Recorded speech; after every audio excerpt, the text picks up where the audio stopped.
Ahead of the 2019 elections, February 16 presidential elections, we have a lot of diasporans who are back in the country in order to vote. And with us on SaharaTV, we have quite a number of them. Let them introduce themselves. Let's start with you, sir. My name is Abayomi Ademowabu from Baltimore, Maryland, USA. Good evening, everyone. My name is Victor Eimbo from Berlin, Germany. Hi, Adiola Davis from Austin, Texas. Dimeji Ayawale from Brooklyn, New York. Dr. Malcolm Fabi, Potomac, Maryland, USA. Hello, Nigeria. Ogubu Ewelu, Chicago. Good evening, Nigerians. My name is Candidate Omoyele from Delaware, USA.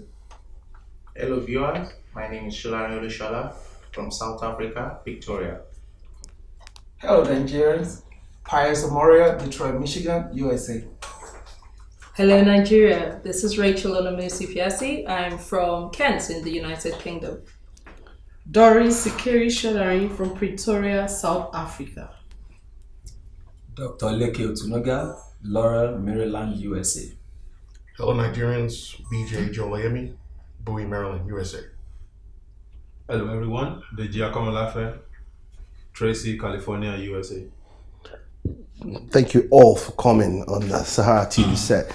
I believe, in fact, like most Nigerians, believe that you guys must have, it must have taken you a lot of sacrifice to be here in the country at this pivotal time. Why did you take the trip? Why did you have to make the trip to be here? Anybody can jump in at this point in time. Maybe I'll start with Dr. Malcolm, please. All right. So first, again, thank you for having us. One thing that unites all of us is that we are all members of a movement called the Take It Back movement. We're all members of a party called the African Action Congress, and we're all supporters of Omoyele Sowore. Correct. So that's the context. And personally, for me, the reason why I'm here is that I believe that we are at a momentous point in our nation's history. For the first time, certainly in my adult life, I am seeing the opportunity for ordinary Nigerians to really, really take their country back. And if what it takes is to pack up my bags and jump on a plane and come down and roll up my sleeves and get involved, then Nigeria deserves it. Great. Doris, let me come to you. What's the feeling like for Nigerians in South Africa where you're based?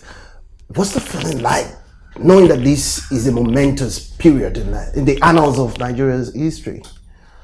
Most Nigerians in South Africa are looking forward to the 2019 elections. They are craving to come back to a better Nigeria. So it was a glorious thing for me to get on the available flights and be here physically to be part and parcel of this event. All right.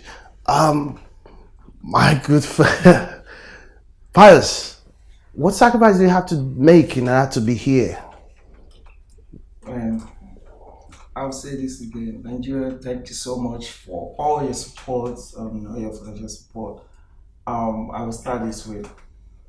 First, when Sowore Omoyele told me he was going to run for president, first of all, I looked at him, I was like, are you sure you want to do this? He said, yes. So, and I so much believe in this guy. And I told him, whatever it takes for me to support you, I will do it. No matter what I have to do. So I already planned that I'm going to be here to support him, and whatever it takes. I don't know how to really express that, but what I can tell you seriously is this is the best time to be alive. This is the best time to be alive, to see Nigerians supporting Sowore Omoyele, all in Nigeria, all over the world. But I've traveled with him to so many parts of the country, US, London, Canada, and I see the support Nigerian diaspora giving to every fight. Decided to sit back and not come do this. I will regret it. Great. Great. Dimeji, let me come to you because you've been part of the campaign train for quite a while. I know you've been with Mr. Omoyele Sowore, the presidential candidate of the AAC. tell us, what has been the mood like for Nigerians in the diaspora when they heard him speak at his rally campaigns? Well, good evening, Nigerians. My experience with the campaign so far is it's born out of so many factors. Many Nigerians are living in diaspora. Some of the key factors that brings them together is about how to make their country better. It's always, almost every time all Nigerian gathers together, they always discuss about what can we do to improve our country, to make our country better. We see a lot. We experience a lot of good things in diaspora, but how can we replicate such things in Nigeria? So, in that kind of aspect, right? Many people will only talk, but there's no action. This is the time now for us to take some action in terms of making a better Nigerian. And what are the problems that we have in Nigeria? It's leadership. And if someone is willing to sacrifice his life, it's like it's sacrificing his life to step forward in terms of confronting the behemoths in power to change the course for the good of our people. It's worth traveling from various places that we all came from to support the movement, to support the person that have offered himself. It's a selfless service, and I can't put it better than what I've been saying so far, that this is his time to be alive. It's one of the greatest times to be alive, to change the course of our nation, and we all should key into the moment, into the take it back movement, and take back our country from the behemoth that is in power. Thank you. Great. Biju, let me come to you. You've also been part of the campaign. You're the publicity, the secretary of the party, and from your experience with Nigerians here in Nigeria, while you were in Nigeria, I mean, you've been part of the campaign train as well. What is the feeling among Nigerians themselves with the candidacy of Omoyele Sowore? I think the feeling is one of quiet hope and trepidation. So on the one hand, there's a lot of fear regarding the cabals that have been in power. I mean, they've had us in a vice-like grip for about 58 years now. So there is, on the one hand, there's quite a bit of fear that if ever there was a man who could do it, it would be Omoyele Sowore. The question is, will they let him do it? So that this is the question that we keep getting over and over again. However, what we've noticed in moving around is the fear dissolves in the face of evidence. When they hear him talk, there's something about looking a man in the eye and seeing the fearlessness in him, seeing the fierceness in him, that he will not stop at anything to give us the Nigeria that we deserve. Even the most reluctant, I mean, we've heard all sorts of spurious stories and things like that, but even the most reluctant Nigeria, they do a U-turn and then they end up becoming ardent believers. They end up saying, do you know what, he's got a point. Do you know what, this actually makes sense. Do you know what, this is someone I can get behind. So yes, I would say the feeling is one of quiet hope. It's a thought of, oh, this might actually be possible.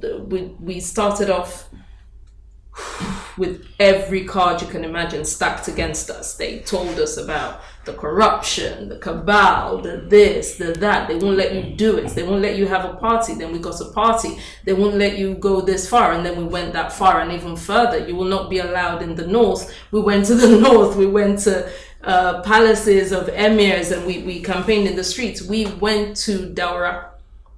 I mean, we were in the president's hometown. So every single but it's not possible, you can't do this. We've done and broken the threshold. So the mood is one of quiet hope. People are hoping against hope and believing that this could actually be something that could be possible. Ogwa, let me come to you. I mean, you're a big fan and a friend of late Afrobeat legend Fela Anikulapo Kuti. And considering life and times of Fela and Sowore's ideology, what brings them together? Thank you for having me. But before I answer that, because one of the biggest issues I find in Nigeria is we have difficulties acknowledging each other. I want to, on behalf of Nigerians, thank Dr. Malcolm He's the brain box of this whole scenario. And thank you very much. So I can now go to your question. You know, meaning Sowore, and incidentally, just by asking that question, when I met him in my office in Brooklyn, and the office was known as the African Shrine, which is what people know Fela's stable as. And but the activism was just there before even he opened his mouth. I can see his composition, and as time went on, I got to know this young man. And I will tell you, he's one of the most distinct Nigerians. Not to patronize, no. You know, in fact, the best way I can describe him is there's a young fellow in New York that a lot of people know called Fumi Ononaye. He's one of the prominent DJs. The day Fumi found out Sowore was running, he just burst into tears. And he told me, he said, you know, I don't know. I'm one of the, I said, what are you crying for? He said, I'm crying for fear and I'm also crying for joy because he was my Nigerian. You know? So, to Nigerians, I mean, I understand you don't know this young man, or some of you know him and don't know what that's who you knew. You know, this is the man.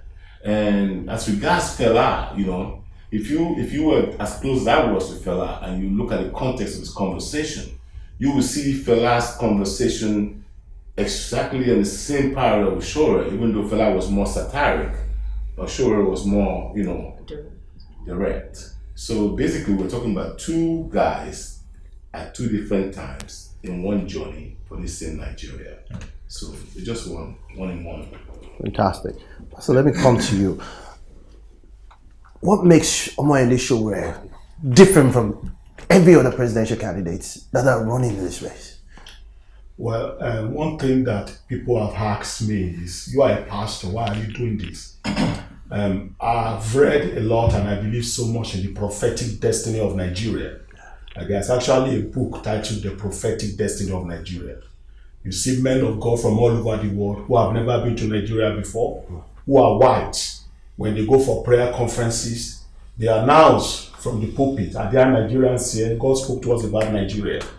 A particular woman, I forgot his name, who had never been to Nigeria before. She never heard of Nigeria before. For the first time in the trance, God spoke to her about Nigeria. So one of the things God spoke about Nigeria was that, like Nigeria, looking at the map of Africa, Africa is like a gun pointing downwards. And Nigeria is located at the trigger.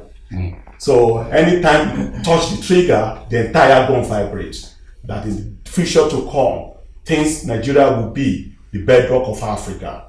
And so many great things. Another thing is, another prophetic revelation is that the future to come, most people all over the world, even whites, and particularly blacks in diaspora and other nations, one wish they would have would be that to visit Nigeria before they die. Because Nigeria will be a great nation. But unfortunately, growing up and looking at what happened, things were going worse and worse every day. When we were growing up, we went to Japanese schools, and they were giving us books, even though it wasn't the best. But today, those schools are no longer there. People don't get the books anymore. The schools, the windows are messed up, everything is bad. And I know as a Christian, as a pastor, that God told the Israelites, he said it will be God told Abraham that his children will be in bondage for 400 years. When 400 years came, they did not do anything. They ended up spending 430 years.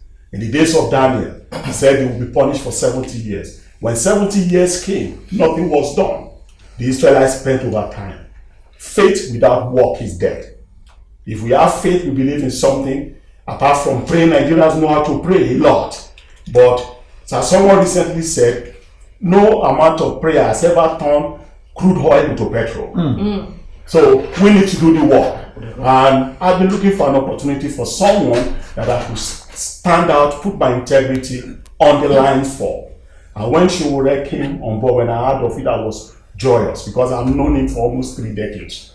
I've seen him, he has been very consistent. And one of the things that made me to support him most was that I wrote an article to be published on Sahara Reporters. And Sowore told me to my face, he said no. He said, because this article, I like it, but does not align with our goals and purpose. And I know one of the greatest problems of Nigeria is that we have leaders who sacrifice Nigeria at the altar of friendship. If Sowore could look at me at my face, A day before I left Nigeria in 1997, we were together. When he first came to Maryland in 1998, in 1999, we were together in New Carrollton. We were together in Chicago, in New York. So we kept in touch. So, but if you could look at my face and say, no, I can't do this, Pastor. We need somebody like him. Somebody who is bold, who is courageous. Much more than anything else. Who can look at people and say, hey, what is good for Nigeria is what I would do. If Sowore becomes the president of Nigeria today, and I believe, if he appoints anybody here as a minister, that person misbehaves, Sowore wouldn't mind to send that person to jail. I see that quality in him. And that is what we need for Nigeria. And that is where I am supporting him. Someone that is just a share. I've been to over 50 countries. I studied marine engineering. I've been humiliated. I've been embarrassed.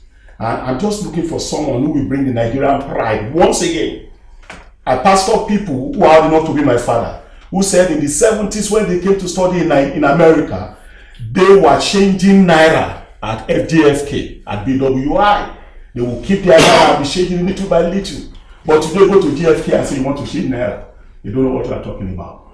But things are going worse and worse. But now we have somebody who has the boldness, who has what it takes to do what we need in Nigeria. And this opportunity comes once in a lifetime. So fellow Nigerians, the Nigeria of our dream, I hope, will happen in our lifetime. If you share the same dream with me, we have the opportunity now in Sowore. Go and vote for Sowore. Pastor, let me just, I'm not going to go away from you yet. I mean, quite a number of religious leaders converged in Abuja there sometimes last week, adopting and calling for the continuation of the President's Buhari's government. I mean, what's your reaction to that? These are so-called men of God. They said they got inspiration that the present government that has failed them should continue. What do you say to that? I've always said that I am the greatest prophet to myself. Anybody can tell me anything. We've seen people telling us many things and they never came to pass. And some have become so smart today, they give a prophecy and they give a way out and say, if this does not happen, it may not happen. So actually opening the door for them to escape eventually. But when God says something, it comes to pass. I cannot speak for them. And they are entitled to their rights as citizens to do whatever they want. But I've got the rare privilege of knowing Sowore as a person, of following him. And I know, let's think about it. I said it earlier today. Let's think about it. One of our fathers in faith said, if you want to know you will get to heaven, ask your wife. If your wife says no, you are not going. If your wife says you will get there, you will get there. If your wife says you are not sure, be walking out. Because the wisdom there is that your wife knows you best. Buhari's wife told us he cannot do it. That's right. He told us that the government had been hijacked from him. She told us. If his wife could say that, it is not wisdom to support him. Only the wife should understand. Right. Let me come to you right in the back. Wow. After hearing that prophetic analysis, Leski, Pastor earlier talked about the Nigerian pride return. For you, you've been living overseas and you've from time to time come back to Nigeria. What is it you want that you want us to change this country in terms of leadership that you've seen in other places, but it's just not evident here? What is it? Well, thank you very much. There are so many things, but the hard word of everything is leadership. This is a great country by every standard. The human resources, the natural resources, the topography, the weather, everything, but we need conscientious and focused leadership to put everything back on track. We have lost track. We spoke about the glorious days,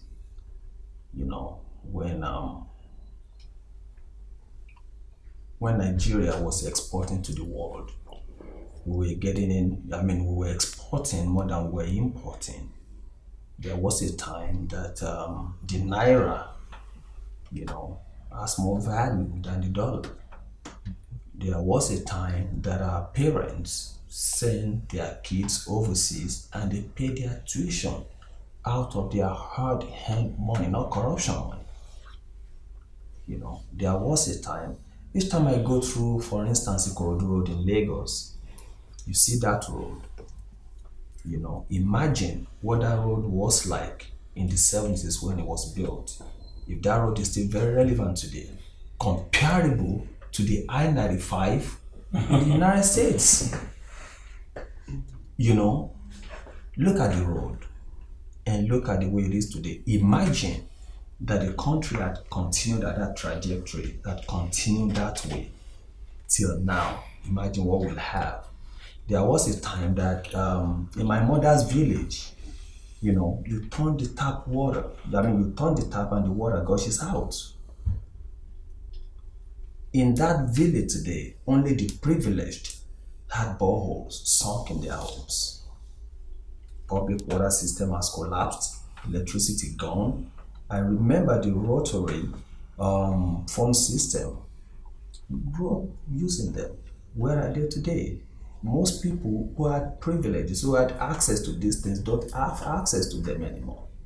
There was a time that the clinic in your village, will give you the best of healthcare services.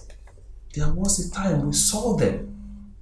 There was a time that electricity was not as epileptic as the word now. There was a time that the Lagos State Transport Corporation had buses, they had mass transit comparable to the metro in the United States. There was a time. Okay, there was a time that we go to school, that our parents were poor, that we go to school and the first day of the semester, the government gives you books and pencils and pens and erasers and sharpeners, and you take them home on our heads. You don't have to be the son of an attorney general to get good education. There was a time that we went to the university free of charge. Matter of fact, the day they were going to increase, we had no tuition, but we pay a token for health and we pay a token for accommodation. We had a sit-out because they said they were going to increase the accommodation fee from 90 naira to 120 naira. Correct. There was a time that we went to school and the government, the school authorities gave us blankets for the beds that we met there, not the beds we took to school. There was a time that in that same school, I received a bursary because the entrance examination into the master's program, the postgraduate studies, I don't know, I did something. The school gave me a bursary. Where are all these things today? Where are those monies? On paper, they are there.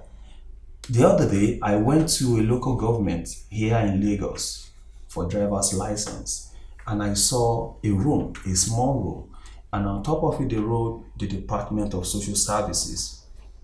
Now, that Department of Social Services, if you look at the room, very symbolic. The single table that was there, the single official table, one of the legs was broken. And I told myself, you know why they don't care about this department? Because we in the diaspora are the, de facto Department of Social Services. And everybody who has made something of themselves, who has a little money in Nigeria, even when they work here, they are the Department of Social Services for their families. And that is the problem. We want a reversal of this. We want this country to work for our citizens. We want everyone to have equal opportunities. We don't want a situation where you have to know anybody to get a job at CBN. We don't want a situation where only the sons of the generals and the senators and the House of Rep members will be able to get a job even as a policeman. We want a country where merit will speak for you, where hard work pays, where the country will not neglect any of its citizens. We want a country that will speak and fight for their citizens. We want a country that will be the centerpiece of Africa, a country that has a rendezvous with the destiny of Africa and of the black race. That is the country that we want, and that is the passion that drives some of us. Great, wonderful. Adiola, let me come to you. I mean, what's the passion of an average Nigerian woman who lives abroad? Could you tell us about that? Well, that's a very loaded question, but I'll put it this way. Actually, I was reading an article also where, was it Bill Gates' wife that said there's statistics or some about the entrepreneurs, women in the world, and I think Nigerian women make up 40% of that. I see what Nigerian women, would leave Nigeria, probably go to nursing school, for example. I know what they do when they get out of nursing school, how many hours they work, how much money they make, the businesses they create in Nigeria, the people they send to school. And look at all that. Why can't they replicate the same here? It is, I would, no offense to the men, I think the problems of Nigeria affects women the most because we carry the most burden. A man could get married and, forget the rest of the family. But the woman, when you get married or whatever you're doing, if you're a little bit successful, it's like you're carrying your entire family, your extended family. Everybody comes with their hands out. So we are tired. When you talk about our passion, look at me. For example, I did TIBAAC deal of last year. I have a huge workload too. I got so tired. I'm actually here on, I don't think I told anyone, this is actually my medical leave to get better, to distress. But here I am. There is no rest for anyone as long as Nigeria continues like this. And at this point in time, I'm calling out all those women.